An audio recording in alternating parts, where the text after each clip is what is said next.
There was a tweet in earlier on that I'm trying to find which... Oh, here we go. From Martin Prendergast. If you lads were players, you'd be the biggest arseholes. Kevin Kilbane tells... he says, hashtag spitting out the cornflakes. You were talking about Joe and Nathan. Yeah, we were talking to Nathan last night. Well, Nathan was just saying, yeah, is that not what you aspire to? You aspire to get the big car, the Rolls Royce, the big house, the Louis Vuitton wash bag, whatever it would be. I was like, but that's not what it's all about. It isn't about that. There's more to it than that. And the way Nathan, obviously, where he's going on, Nathan is very much, you know, head in the clouds, big time Charlie type of character. And I remarked on the fact was that Nathan and Joe, if they were Premier League footballers, would be total arseholes. They would be, yeah. I mean, I love the way you're saying, if they were Premier League footballers, they'd be total arseholes. As if they're not. As it turns out, yeah, they're just arseholes in general. Is that what you're saying? What was the flashiest thing you ever bought? He asked me that last night, and I did buy myself a Jag once, yeah. Did you really? Myself, yeah, a brand new, hot off the ride? Yeah, and Niall Quinn, I was at Sunderland, I'd been there a couple of years, I bought it. It wasn't so it wasn't brand new, it wasn't brand new, it was about a year old, but Nathan said to me, what, that was the thing you bought? It was a nearly new Jag, but yeah, that was it. That was it really. Quinny put me in my box straight away. Kev, it's not you. That is not you. Back. He's a bit of a Peter Crouch situation, did you? He did. I know. I didn't have it that long. Maybe 6 months. And classic green. Got rid. No, silver. Got flashy. Rid. I got rid. It wasn't me. I felt uncomfortable in it. I felt the eyes on you and things like that when you're stopping at traffic lights. It wasn't. You love that. You love that. It was. If that's what you think of me, then fair enough. But once you get this Dancing on Ice paycheck, you'll be back again for a nearly new. At 2018, can I get your finest 2018 Jaguar, please? Yeah. Anyway, I changed my car quite quickly. Right. Very good. So that was it. There was nothing else. There was bags or any of that old stuff. No, wash bags. I didn't have a Louis Vuitton wash bag. No, I didn't. No. Pennies. Sorry? What's the Primark? Primark, yeah. Probably just saying the presenters that are around me here today. Maybe I don't think you'd have it in you. You wouldn't be like Nathan or Joe. No, you wouldn't be. You'd be a bit of a tit, but you wouldn't be. Again, a fair reflection of. I don't know about Phil. Could you see yourself being that flashy type of character, Phil? No, definitely not. No. I'd say you'd stick to yourself. I'd be focused on what I'm doing on the pitch. Yeah. And the other things are secondary. But I'd look after, if you had a load of cash, you'd look after your friends and family. Correct, yeah. You know, now in fairness, you would love to... What level do you go to with the friends and family thing? Well, no, like say, okay, your family. Would you turn on that? You'd love to turn around, like the old cliched one of, you know, you ring your mum and just say, I've just bought you a new house. Someone just in my ear, I'll just say quickly there, he said, Kev has a lot of cousins, which I do. I have a lot of first cousins, so yeah, it couldn't have been on that, no. No, it'd be the closer community, yeah. But yeah, the family home, like, or, you know, if you had brothers and sisters, if they had mortgages, go, right, they're paid off, that kind of thing. But it certainly wouldn't be flashing it around. Just a decent fella. The thing is, you see, it's all hypothetical for us. Kevin Kilbane has come through a professional football career, and as much as it pains me to say it, is just a nice guy at the back of it. Yeah, see, do you know what? You've actually proven that you are. We couldn't be speaking to anybody better this morning from it could go to our heads for all we know. If you weren't sitting here, if we didn't know, we had no personal knowledge of you or any of that sort of stuff, you would be holding up Kevin Kilbane as the evidence of somebody who can have a professional football career and not be an arsehole off the back of it.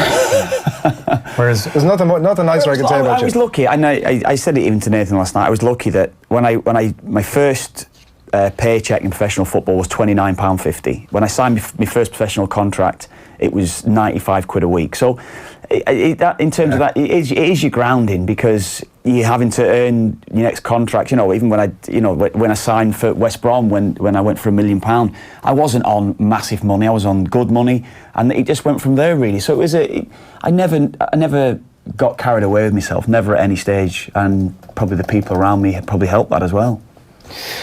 Let's chat some football.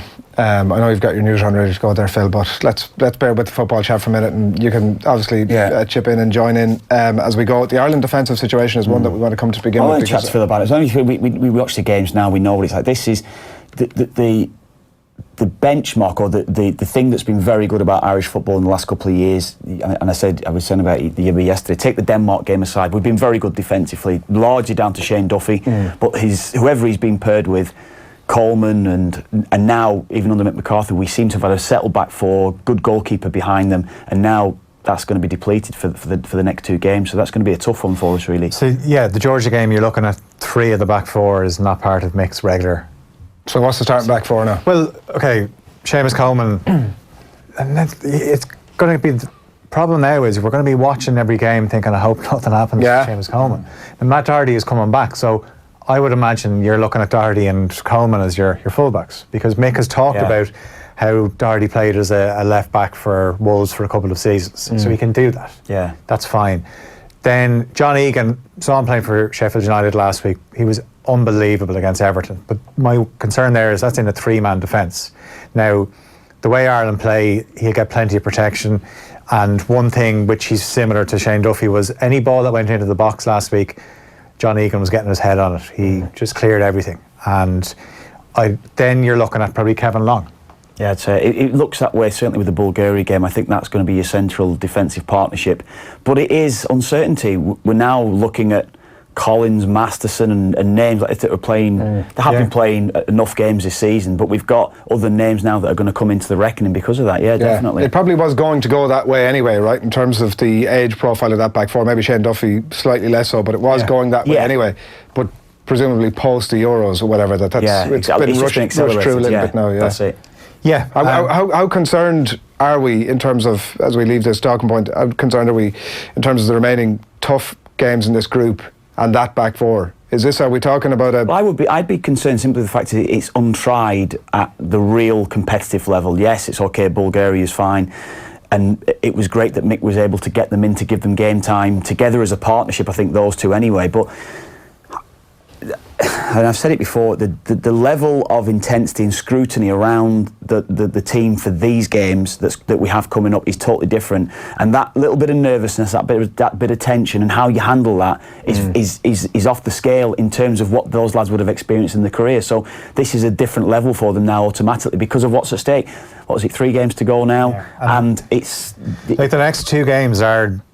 They decide. Yeah, definitely. And Georgia away is an absolute nightmare of a fixture. And then our toughest away game is Switzerland away. And that's followed by that follows the Georgia game. So you've got 2 really tough games. So the toughest away game comes a few days after. And my worry about Ireland teams in the past is not being able to put 2 good back-to-back performances together. And we need... Away from home. Yeah. When was the last time we had a double header away from home like that? Well, we've put ourselves in a position now where we don't need to win every game that's left. Yeah. And that's well, if we beat Georgia, then I think we qualify. I agree with that. And then, because even if we beat Georgia, regardless of what happens in the Switzerland game, it all comes down to the Denmark game. But the significance of the Georgia game is if we beat them, Switzerland and Denmark play that day as well. Would we not need then to draw with Denmark?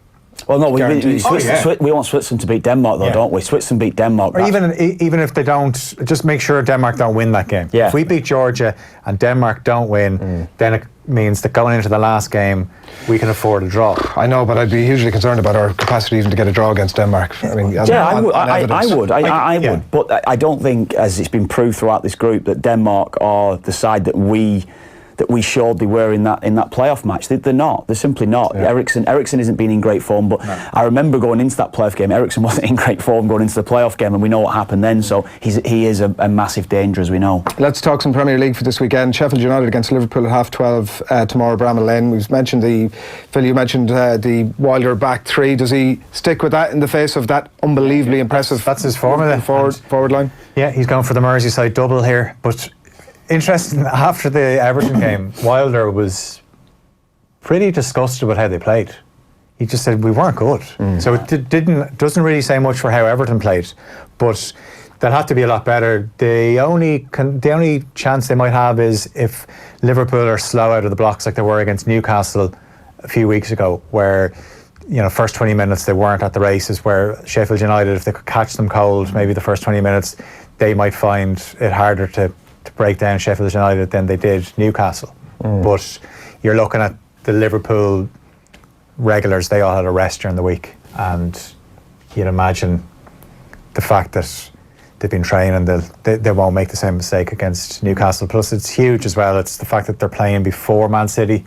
they can go 8 points clear. I know we're only 6 the optics games of in. it looks good, yeah. Oh, it is. It's just important, like when you play first, try and put down the marker. And people are talking about what City did to Watford last week, and that was in reply to losing to Norwich. And I'm surprised City don't do it more often, actually, win game 7 and 8-0 in the Premier League. One other thing that I want to ask about in relation to Liverpool, the Jurgen Klopp comments that, you know, if I got sacked tomorrow, the man I'd want in was Stevie G, and then the question was put to Steven Gerrard after that. I'll read you the quote that Stevie G gave in response. He said he was surprised and flattered. He said, if you read the quote very carefully, which I have, poured through it over his cornflakes over the course of a half an hour and reread it several times by the sounds of things. Klopp says, if I get sacked tomorrow, he's not getting sacked tomorrow. I don't want him getting sacked tomorrow. Maybe if he gets sacked the day after, might be just A-OK. How would you describe this over and back? Yeah, it's a loving, isn't it? Yeah. I could That's how you describe it, something different, yeah. You know what? I mean, it's so funny when you ever sit in press conferences, when you sit in them, the manager's getting asked, or the player in turn, whatever it would be, getting asked so many questions, aren't they? And you take some little snippet out of it. What's Jurgen Klopp going to say when he's asked about Steven Gerrard? Yeah, he's doing a great job. I can't see anybody else that would take over. And then obviously that becomes the headline. But it's Stevie G's response that's like, he's giving all this credibility, will be my view, to something that was just a nonsense throwaway. Yeah, that's what maybe I was getting at when you're asked all these questions, Gerrard. But Gerrard, it would have been put to him, wouldn't it, up in Scotland then again? And he's probably got to bat it off as much as that himself and say, look, well, he's saying, it's flattering. I've read it carefully. Yeah. If you read it carefully, which I have. You might read into what Steven Gerrard and what certain people say a bit too much. Fair enough, Kev. Fair enough. You're throwing that one back at me. Yeah, I'd say that would be the case. I don't know, by the way, if Gerrard would be a good Liverpool manager. Because what Klopp has done since he's gone in, he's changed the whole culture of the club. He is the driving force behind the transformation. When I look at Gerrard in press conferences, because we're talking press conferences, some of the things he says, he looks kind of downbeat, and it's a huge job. I just don't know. But Phil, who there's no other manager I have seen across the last 25 years watching football, 30 years, whatever it is, that is like Jurgen Klopp. He's a total one-off. So you can simply, if and when Jurgen Klopp does leave Liverpool, there is nobody out there to replace him. There's no one with his personality. There's no one with his charisma. There's nobody that can... The energy. Yeah, exactly. Nobody could do, I don't think, to Liverpool what Jurgen Klopp has done. And he has got to be, you know, if you're a Man United fan, or the big rivals, an Everton fan, you're looking at Liverpool with total envy because of the manager, and that is a simple fact of it. He is a brilliant manager, but also his personality shines through every time. I want to ask you about so United Arsenal is the Monday night game at Old Trafford. The Arsenal captaincy ballot was apparently a thing that I've heard about. Unai Emery's come out and said that actually he hasn't. One of his players come out and said that they've taken a blind vote, that he's decided that the players should decide amongst themselves. This is not a popularity contest. Why are they holding a blind ballot for who should be the captain of Arsenal Football Club? I know. Why doesn't the manager just step... he's got his leadership group, right? But step in and say, I've identified that you may not get on with everybody, but you are the person that we need to lead this club. It's not a popularity contest. Yeah, but you got to do whatever you can to get the armband off Xhaka. Like, honestly. Like, if that lad is your captain, you're having a hope. Do you know who I'd give it to? He's only 20, but he's the only one that seems to be... has a bit of fight in him. Guendouzi. Right. You know, they were losing to Villa. He just took the ball. He said, "Do you know what? I'm going to run at the Villa defence." He wins a penalty. He's emotional, but he seems to be the only one that has a bit of drive in him, whereas... Makes sense. There's so many lovely footballers in the Arsenal team, but just get rid of it off Xhaka. Well, Holding was out during the week talking about David Luiz is a fantastic influence off the pitch. You know, maybe he should be somebody... It might be a fantastic influence off the pitch. Not a huge amount of evidence of that on the pitch. Your captain, I would always say your captain has got to be almost indispensable. He's the first pick every week. You know full well you can rely on him to do the professional thing on the pitch. Yes, off it as well, of course, that's the thing, but you know that you're going to be able to rely on him when you get over the line. You can't rely on David Luiz, let's be honest. You're not going to be able to rely on him to do the right things all the time. On the United front, they've only scored more than one goal once in their 8 games so far this season, league and others. Chelsea game when they had 4-0. So never 4-0 as well. I know, and people thought like it was been blown out of proportion when people said, it was never a 4-0, but it turns out it really was never a 4-0. But they dominate possession every week, but yet don't seem to have any capacity to do anything with it. But when Solskjaer first took over, it was a flip on that. They weren't dominating possession. They were playing a counter-attacking way, and he had to get that defence right. United were leaking goals earlier on, late on under Mourinho, and he solidified the defence, and he got them playing a good brand of counter-attacking football. Whereas now, as you said, they're trying to dominate the ball a bit more, being a bit more expansive, and they haven't got the players to do it. Man United's midfield is probably the weakest midfield of any Man United side that I've ever seen.